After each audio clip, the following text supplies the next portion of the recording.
ஒரு தோட்டத்தில் ரோஜா செடியும் கேக்டஸ்னு சொல்லப்படுற ஒரு விதமான கற்றாழை செடியும் பக்கத்தில் வளர்ந்துட்டு வந்தது. ரோஜா செடி தன்னோட அழகை நினச்சி ரொம்ப பெருமிதமாகவும், இந்த மாதிரி பார்க்க அழகாக இல்லாமல் இருக்க கற்றாழை செடி பக்கத்தில் வளர்றதை நினச்சி அது ரொம்ப அருவருக்கவும் செஞ்சிச்சு. மற்ற செடிகள் எவ்வளோதான் அறுவதை சொல்லியும் அந்த ரோஜா செடி தன்னோட அழகின் ஆணவத்தால் எதையும் காதில் போட்டுக்கவே இல்லை. சில நாள் கழித்து கோடை காலம் வந்தது.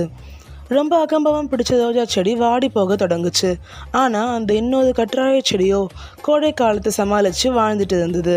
தன்னோட செயலை நினச்சி வெட்கப்பட்டு வருத்தப்பட்ட ரோஜா செடிக்கு தன்னலம் பார்க்காம கற்றாழை செடி உதவி பண்ணி காப்பாத்துச்சு. இந்த கதையிலிருந்து எல்லா சமயமும் எல்லா நேரமும் ஒரே மாதிரி இருக்காது. அதனால எப்பவும் பணிவுடனும் நம்மக்கிட்ட இருக்கிறத வச்சு அகம்பாவம் இல்லாமையும் வாழறதே நல்லதுன்னு